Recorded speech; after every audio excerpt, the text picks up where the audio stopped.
11 tracked him down and confronted him. Not once, but 4 times since 2017. Do you remember us, Gustavo? Do you remember all the lies you gave us last time? A staggering 57 puppies are confirmed to have died after finding the right foster family. Tell me what all has been done to find the children.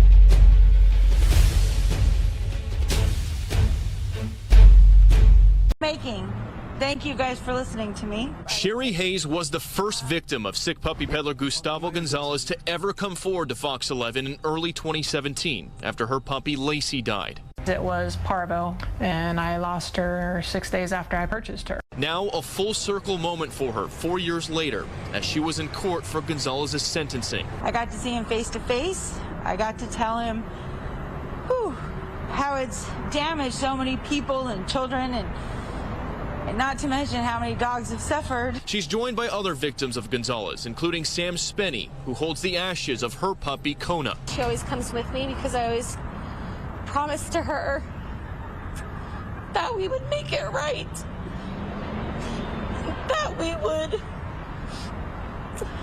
that she would come on the journey with us, and that her life would continue to matter. Hayes and Spenny, just 2 of more than 60 families to fall into Gonzalez's trap. For years, he would sell sick and dying dogs to unsuspecting customers responding to his Craigslist ads, leaving dozens of dead dogs in his wake, most of which died from parvo or distemper. And for years, Fox 11 tracked him down and confronted him. Not once, but 4 times since 2017.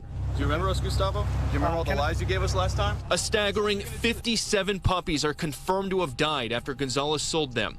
He was finally arrested on dozens of felony animal cruelty charges in June 2019, and he's been jailed ever since. Last week, Gonzalez pled no contest to a count of selling live animals on the street. He was sentenced to 87 more days in jail. He won't get credit for time served. He'll be on probation for a year. He can't own animals for a decade, and he's going to have to pay more than $200,000 in restitution to his victims and to SPCA-LA. It definitely is probably one of the most egregious puppy selling cases I've ever worked. Captain Cesar Perea of SPCA-LA is the investigator who brought Gonzalez down. Perea says Gonzalez would smuggle the puppies in from Mexico, often infected with parvo and often far too young to be sold.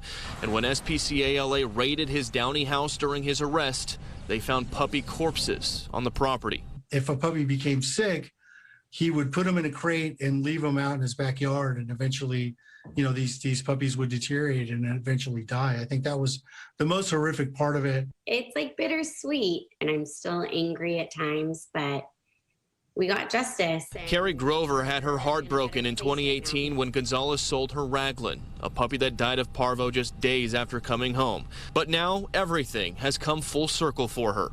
We actually received one of the puppies that was seized in one of your guys' sting operations. It is extremely frustrating because the only reason people like him exist is because there's a demand for it.